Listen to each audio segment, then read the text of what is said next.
what's up everybody? This is Steven with another Pixel for Life video tutorial. So yesterday I put a shout out online on Reddit asking if anyone wanted me to critique their logo. And this gentleman right here sent me this logo that he made for his photography company and asked if I could critique it. So I got a couple of suggestions for it. Hopefully you learned something new. I'm not saying that my logo is going to be amazingly better, but I will give you some tips and tricks of what I usually do when I'm designing a logo. So again, I just wanted to give a thank you and a shout out to this gentleman right here for letting me critique his logo, and hopefully I won't be too harsh on it. If any of you guys want me to critique your logo, feel free to leave a comment below and I will choose from some of them and do more of this. If you guys have any critiques on this or yourselves, leave it below. I'm sure you won't mind hearing a second opinion. To get started, what I did was I just quickly remade this in Illustrator, and I wasn't too sure what font to use, so I just went with Baskerville, I believe is the name. And it had just a very similar cue, so if that's the wrong font I do apologize, but it doesn't really matter. Just try and get the initial look. So I just wanted to see it on a black and white background, because I don't want all the tricks and whatnot that people typically use in logo designs. So let me pull up both of these so you can see it. Let me unlock this real quick. And let's go crop image, and I'll just scale it down. That way you have this as a reference while I am working. So let's bring it right here, apply that, bring this down, and there we go. So if we zoom into here, you will see that he has a drop shadow on here. Let's see. You'll see that there's a drop shadow on here. And when I'm trying to design a logo, I typically do not want a drop shadow. You're not often going to have that. Yet you have to remember that this logo needs to work in small sizes like a business card. And a business card is 3 inches, what is it, 3 1/4 by 2 inches or something like that.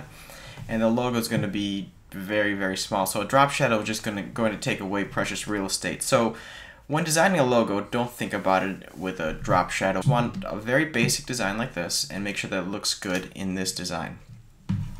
Now, with that said, the typical way that I think of a logo is you want your logo to pretty much fit in a square. And I get this from Chris Doe over at The Future, the blind company. And that's kind of the motto that I've been using lately, is that you want your logo to fit into a square.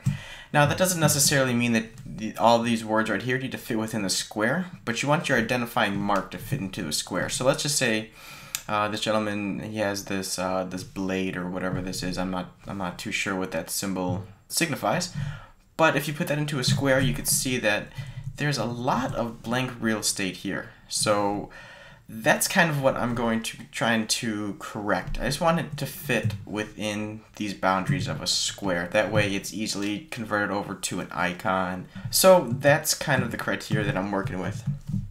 So let's take a look at this logo. At first glance, it has a very nice professional look, and I think that's by the serif font that he used over here. It gives it very nice and clean. However, it looks very unbalanced. So let me bring up a brush here, used for critiquing. If you can see, there's a lot of empty space here, over here, and then also the word photography is the first thing that you see, and you don't want that to be the first thing that you see, because that's not the name of the company, that's the service that you offer. So looking at it, if I erase my markings right here, if you squint your eyes, what do you see? You see this big mark, which feels like it's about to topple over due to this part right here. So you feel like it's about to fall, so you feel kind of unbalanced. And then you see photography, and you don't see the important thing, which is his name. So let's correct that. So let me grab this, I'll shrink it down, leave it over here. Let's first start off with one part. Let's make his name very nice. So I'm just going to drag this down, or let's just duplicate the whole thing. I'll drag the whole thing, and I'm doing this by holding down Alt and holding down Shift so it constrains it in one direction. So hold down Alt and Shift, and I'm dragging, and make sure you hold down Alt and Shift until you let go of the mouse button. Otherwise, it will not copy. So there we go. We have a nice duplicate of it. So let's just go with the first thing. And also, if you'll notice, his photography is bolder than his name too, which doesn't really make much sense. So let's select this, and we'll just go with regular. And for now, we'll just keep the font, no problem. And the rule that I typically go by is if you have a secondary font here, it should be about half the size of your main font here.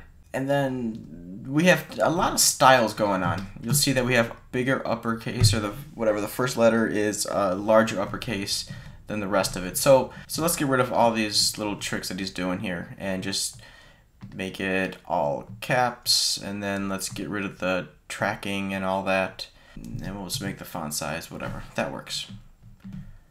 Let's put a space here, and okay, so now we're back to the basics.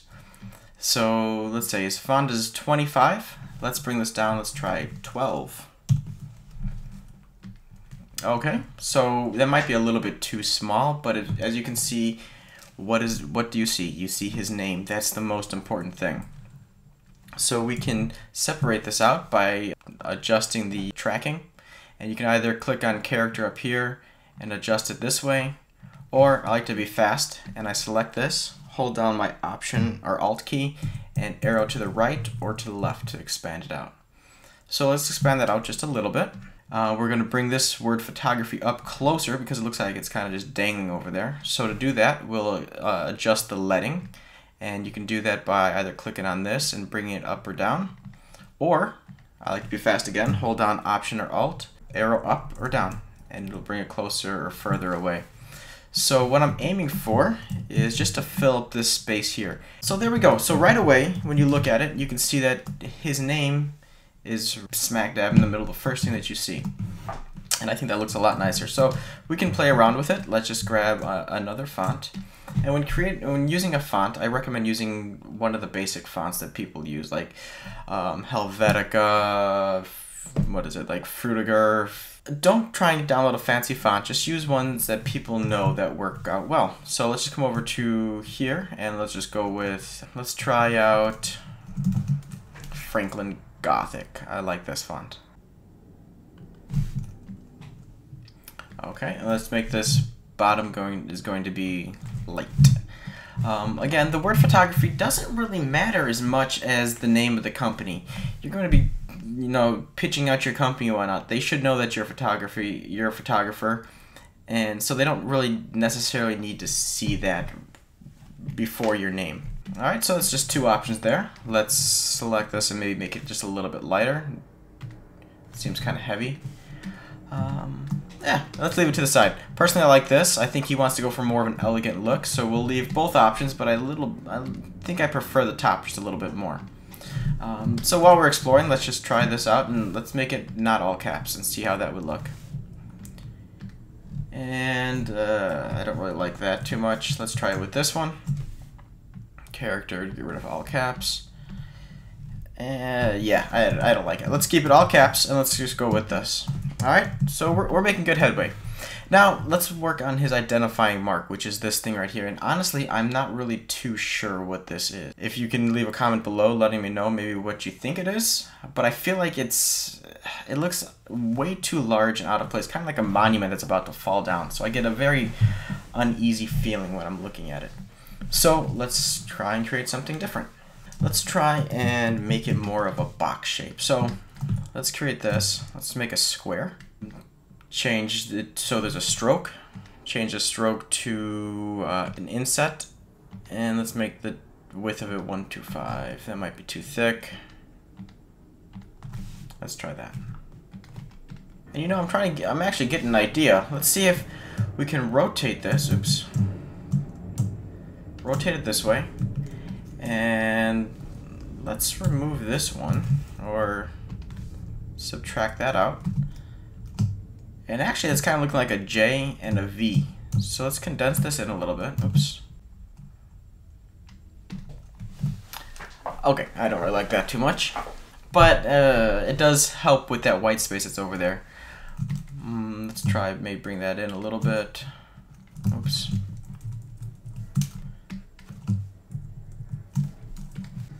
And let's fill it with white just so it kind of subtracts away from it.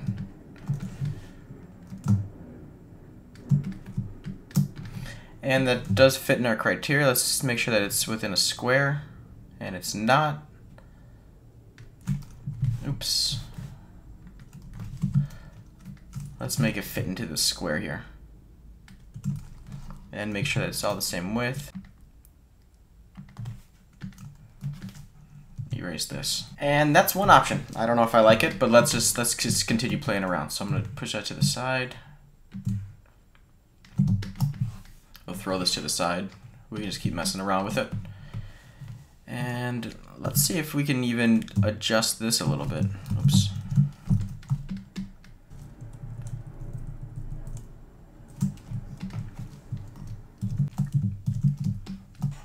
That's an option.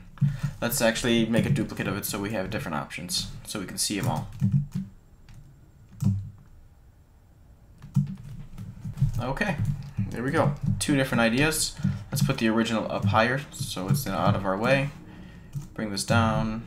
Let's go there. Alright, let's try something a little more cliche, I guess. Let's bring this down, because I'm liking that font. Or actually, let's try it with this one. See how that would work. Let's create a rectangle. Something like this. We'll zoom in. I'm going to switch it from black fill to no fill and just have the stroke. And we'll make the stroke width just a little bit larger. That might be a little too much. Let's try that. Start with that. And then let's grab another rectangle and we'll draw it straight from the center like this. V to grab the selection tool and we'll move it up like this. Okay, and make this a white color like that. Alright, let's pick this up just a little bit and then let's draw a circle in the middle here like a camera lens. So let's try the center, drag that out like that, bring it in just slightly, and let's bring this down. This stroke might be a little bit too thin, so let's bring up those strokes, that stroke a little bit. Make sure we're aligned to center. Let's make that just a little bit thicker. And make this a stroke so it's on the inside. And let's go with 0.5. Oh. And maybe bring it down so it's the same width as photography here. So it lines up to something. Alright, so that's another option. We'll put that to the side there. Cool, we're getting some headway here. Let's see what else we can do. Okay, let's try and give him maybe like a hipster type logo that you see usually in a circle. So let's create a quick circle. And again, circles are fine because it's pretty much a square. And you'll see in the new Facebook and Twitter profiles, it's usually in a circle. So that really is a good idea to plan to have it in a circle as well. So let's do this. Let's create the circle. And the stroke might be a little bit too big. Maybe 0.04. Alright. And let's duplicate that by holding down Alt and Shift and dragging to the center like this. Oops. Actually, Alt, arrow to the right, arrow to the left, and then Alt and Shift. So it duplicated it, and we'll have it there.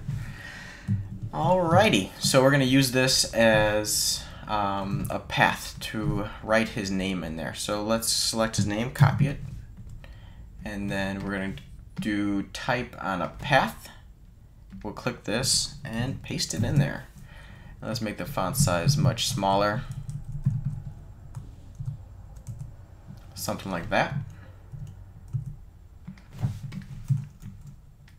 And let's make this a little larger. Alright, and then let's do J and a V in the center there. So let's do the type tool, J, V, okay. Make it larger, throw it right in the center. And then let's have photography at the bottom. So Control C and then Control Shift V to paste right in front. And then we'll scale that down a little bit. And click your text tool. And we'll go to type, type on a path options. That might be it. And then let's do rotate. There we go, rotated 180. And then we're going to go type on a path, and type on a path options, and baseline. Let's see if Ascender does it. Yes, okay, that brings it out. Excellent. Alright, very good, very good. So what I'm going to do is we're going to write photography down here. And again, let's make the font size smaller. Okay, and then let's make this, maybe spread this out a little bit and make the font size 14. Alrighty, and now we're getting a nice little stamp going on there. Maybe we can add some kind of, maybe dots going around here. Let's select this. Hold on Alt and drag it to this side. And then on here, we're going to go to stroke. Okay, so typically, you know, when you do a dashed line, you put in here 9 or whatever, gap of 1, or what is it, 9, gap of 1, I don't know. Anyhow, you get a nice dashed line. So let's do 0, let's do 0.4, see what happens there. Maybe a little bit smaller, 0.1, we'll make it rounded. There you go. So you do rounded here, and it makes it into dots. Look at that magic. Let's see if we can make this a little bit larger. That's fine. Okay. So now we have a nice dotted line here. So we'll drag it back into place, scale it down so it's in the center of all this. And we're going to create a mask for it. So it only keeps these dotted lines here. Actually, we'll do it the destructive way. I'm feeling risky right now. We're going to select this and go to Object, Expand Appearance, and then I'm going to double click on it, do Object, Expand. Okay, I'm going to zoom out, and we will just delete what we don't want. Oops. Accident, double click in here, and then just delete what you don't want, which is going to be those, all of this raw photography. Escape out of there. And there we go. We got, that might be, maybe we should delete these as well. Let's delete that. And that one. Okay, and you can mess around with that and maybe make it a little bit better. But there we go. We got 4 different options for you to choose from. Let's maybe make the strokes a little bit smaller. Maybe 0.035. And we have a nice circular option. Now let's try one more option that I have in here. I kind of like this. I'm going to make this into maybe like a cursive font. Let's see what that would look like. I've never really used a cursive font, so let's see what I got in here. Got some horror. We can make it for Halloween. Ooh, that sounds spooky. Okay, whatever. Let's just go with, let's see, script maybe?